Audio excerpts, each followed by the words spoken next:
चलिए दोस्तों, शुरू करते हैं आज की हमारी क्लास को और फाइंड करते हैं कि क्वेश्चन नंबर 52 में सही आंसर क्या होगा। तो देखिए दोस्तों, हम पहले किसी एक पोजीशन को लोकेट करते हैं। तो ये देखिए, ये जो इस पोजीशन पे, जो बीच वाली पोजीशन पे हर बार एक नया सिंबल आ रहा है, ठीक है। तो मतलब अब जो नेक्स्ट फिगर आएगा उसमें भी कोई नया सिंबल आना चाहिए। तो देखिए, इक्वल टू का साइन अभी तक नहीं आया, इसलिए ये हो सकता है। इसमें भी इक्वल टू है। थर्ड में सर्कल है जो कि फर्स्ट में आ चुका है, ये देखिए इसमें आ चुका है, इसलिए हमारा थर्ड ऑप्शन गलत हो जाएगा। फोर्थ में सी है जो कि सी में आ चुका है, इसलिए हमारा फोर्थ ऑप्शन भी गलत हो जाएगा। फिर फिफ्थ में ये एरो है जो कि इसमें बी में आ चुका है, इसलिए हमारा फिफ्थ ऑप्शन भी गलत हो जाएगा। इस तरह से हमारे 3 ऑप्शन एलिमिनेट हो जाएंगे दोस्तों, थर्ड, फोर्थ और फिफ्थ। अब देखते हैं कि ऑप्शन नंबर सेकंड और ऑप्शन नंबर फर्स्ट में क्या सही है। तो सेकंड और फर्स्ट में ये देखिए, नीचे के दोनों तो सेम है, एक ये बीच वाला भी सेम है, इसलिए हम इनकी पोजीशंस लोकेट नहीं करेंगे, हम इस पोजीशन को लोकेट करेंगे। तो देखते हैं कि इस पोजीशन पे क्या आना चाहिए। ठीक है दोस्तों, तो ये देखिए, ए से बी में जब ये गया है तो इस पोजीशन पे ये स्टार इस पोजीशन से गया है। फिर बी से सी में इस पोजीशन पे जो गया है वो ये इक्वल टू गया है, ठीक है। उसी तरह सी से डी में जो ये सर्कल आया है वो सी के इस पोजीशन से आया है। तो मतलब अब जी जो डी के बाद नेक्स्ट फिगर बनेगा उसमें जो इस पोजीशन पे आएगा वो ये एरो होना चाहिए। तो ये एरो किस में आ रहा है इस पोजीशन पे, तो ये ऑप्शन नंबर सेकंड में आ रहा है, फर्स्ट में स्टार आ रहा है, इसलिए जो हमारा सही आंसर हो जाएगा वो हो जाएगा ऑप्शन नंबर सेकंड। ठीक है दोस्तों, चलिए चलते हैं अपने नेक्स्ट क्वेश्चन की तरफ। चलिए दोस्तों, देखते हैं क्वेश्चन नंबर 53। तो देखिए दोस्तों, इसमें क्या सीरीज़ चल रही है। तो ये जो ब्लैक मार्क है वो इस पोजीशन से इस पे आ गया है जब ये बी में गया है, और बी से सी में जब ये गया है तो उसने ये एक पोजीशन छोड़ दी है। फिर जब ये सी से डी में गया है तो इसने ये एक और ये 2 पोजीशंस छोड़ दिए है, ठीक है। मतलब एक बार कोई पोजीशन लेफ्ट नहीं की, फिर बी से सी में जाते टाइम एक पोजीशन लेफ्ट की, सी से डी में जाते टाइम 2 पोजीशंस लेफ्ट की, अब डी से नेक्स्ट जो फिगर बनेगा उसमें 3 पोजीशंस लेफ्ट करेगा। मतलब ये जो एंटी क्लॉकवाइज घूम रहा है तो ये 1, 2 और ये 3 पोजीशंस लेफ्ट करके ये इस पोजीशन पे आएगा। तो देखते हैं इस पोजीशन पे किस किस में है। तो सिर्फ ऑप्शन नंबर फर्स्ट में है और ऑप्शन नंबर फोर्थ में इस पोजीशन पे, बाकी किसी में नहीं है, इसलिए हमारा सेकंड, थर्ड और फिफ्थ ऑप्शन कट जाएंगे। ठीक है दोस्तों, सेकंड भी कट गया, थर्ड भी कट गया, फिफ्थ भी कट गया। अब देखते हैं डॉट किस पोजीशन पे जा रहा है। तो ये डॉट देखिए इस पोजीशन से इस पे गया, फिर इससे फिर से एक पीछे आया, ठीक है। उसके बाद में फिर से इस पोजीशन पे गया, मतलब एक बार ये जो यहाँ था तो इसके ऑपोजिट गया, फिर एक बार यहाँ था तो इसके ऑपोजिट गया। तो अब तीसरी बार जो आएगा ये डॉट ये इस पोजीशन पे आना चाहिए। तो देखते हैं इस पोजीशन पे किस में है, तो ये सिर्फ ऑप्शन नंबर फोर्थ में, इसलिए हमारा सही आंसर हो जाएगा ऑप्शन नंबर फोर्थ। चलिए दोस्तों, चलते हैं अपने नेक्स्ट क्वेश्चन की तरफ। चलिए दोस्तों, देखते हैं कि इसमें क्या सीरीज़ चल रही है।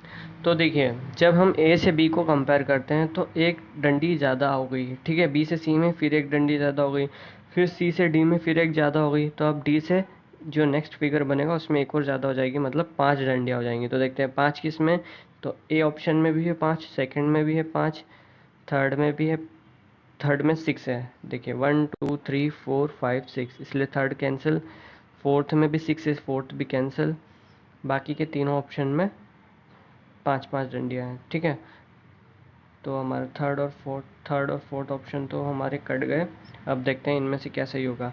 तो देखिए दोस्तों, जब ये ए से बी में गया तो ये वाली जो डंडी थी वो एंड क्लॉकवाइज 90 डिग्री रोटेट हुई, ठीक है। ओके, उसके बाद ये डंडी जो थी वो फिर से क्लॉकवाइज 90 डिग्री रोटेट हुई, फिर ये जो डंडी थी डी से ई में फिर क्लॉकवाइज 90 डिग्री रोटेट हुई। तो मतलब ये फिर से क्लॉकवाइज 90 डिग्री रोटेट होगी और ये ऐसी हो जाएगी। तो देखिए ऐसी सीधी इस पोजीशन पर डंडी सिर्फ ऑप्शन नंबर सेकंड में है और फिफ्थ में है, ठीक है। तो हमारा जो फर्स्ट ऑप्शन है वो कट जाएगा, ये हमारा फर्स्ट ऑप्शन कट गया। अब देखते हैं कि ऑप्शन नंबर सेकंड और फिफ्थ में क्या सही है, ठीक है।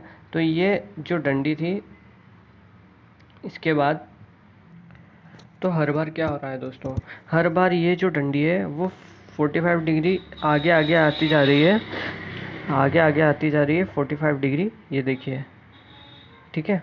तो अब ये वाली जो डंडी है वो इस पोजीशन पे आएगी 45 डिग्री।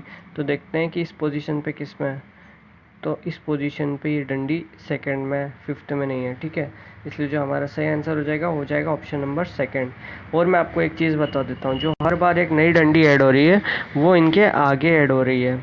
मतलब ये जो डंडी थी वो 45 डिग्री घूम रही है हर बार, ये इस तरह से, और उसके आगे एक नई डंडी ऐड होते जा रही है। जैसे ये ऐड हुई, फिर ये ऐड हुई, फिर ये ऐड हुई। तो अब इसके आगे एक एक पोजीशन ये आगे बढ़ेगी और ये इस पोजीशन पे, मतलब यहाँ पे एक नई डंडी ऐड होगी, ठीक है दोस्तों।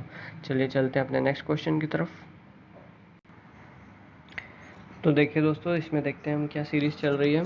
तो देखिए, जब हम ए और सी के जोड़े बनाते हैं तो हमें पता चलता है कि ये जो एरो था वो 135 डिग्री घूम गया है एंटी क्लॉकवाइज, और ऐसा था तो ऐसा हो गया है, ठीक है। और ये जो डॉट था वो भी इसके साथ एंटी क्लॉकवाइज घूमा है। और फिर जब हम बी और डी को देखते हैं तो हमें पता चलता है कि ये जो एरो था वो भी 135 डिग्री घूमा है, लेकिन क्लॉकवाइज घूमा है और ये इस तरह से हो गया है, ठीक है। और इसमें जो डॉट था वो इस तरफ था। तो मतलब अब हमें चाहिए कि सी के बाद क्या डायग्राम बनेगा। तो सी के बाद जो डी के बाद क्या बनेगा, तो डी के बाद जो सी में एंटी क्लॉकवाइज सीरीज़ चल रही है वही एंटी क्लॉकवाइज सीरीज़ से बनेगा। तो ये इस पोजीशन पे जो एरो है वो 135 डिग्री एंटी क्लॉकवाइज घूमेगा इस तरह से, और ये बनाएगा ऐसा डायग्राम। तो देखिए इस तरह से किस किस में है, तो ऑप्शन नंबर फर्स्ट में है और फिफ्थ में, बाकी किसी में भी नहीं है, ठीक है। इसलिए हमारे बाकी के ऑप्शन कट गए। अब देखिए, फर्स्ट और फिफ्थ में ये डायग्राम बन रहे हैं, लेकिन ये जो डॉट है वो किस पोजीशन पे आएगा। तो ये देखिए, एक बार जब ये ए फिगर में था तो भी डॉट इस तरफ था, फिर जब ये सी फिगर में गया तब भी डॉट इसके ऊपर ही है। तो अब जब ये ऐसे घूमेगा तो ये डॉट भी घूमेगा और ये डॉट इस तरफ आएगा। तो इस तरफ किस में है, ऑप्शन नंबर फिफ्थ में। इसलिए हमारा जो सही आंसर हो जाएगा इस क्वेश्चन का वो हो जाएगा ऑप्शन नंबर फिफ्थ, ठीक है। चलते हैं अपने नेक्स्ट क्वेश्चन की तरफ। चलिए दोस्तों, देखते हैं इस क्वेश्चन में क्या सीरीज चल रही है। तो देखिए, बहुत ही सिंपल है दोस्तों। ये देखिए, जब हम ए में देखते हैं तो ये जो कर्व था यहाँ से इस तरह से थोड़ा सा उठा हुआ था, तो ये जो बी में गया है तब यहाँ से पैक हो गया है, मतलब ये सीधा हो गया है, ठीक है। फिर जो ये कर्व था जो बी में इस तरफ से उठा हुआ था वो सी में जाके प्लेन हो गया है, देखिए इस पोजीशन पर, ठीक है। फिर उसके बाद सी में जो ये पोजीशन थी इस तरह से कर्व वो सीधी हो गई है। तो अब डी में जो ये पोजीशन है वो सीधी होएगी। तो देखते हैं कि ये पोजीशन किस में सीधी हुई, तो सिर्फ ऑप्शन नंबर सेकंड में। तो हमारा सही आंसर हो जाएगा ऑप्शन नंबर सेकंड, ठीक है दोस्तों। चलिए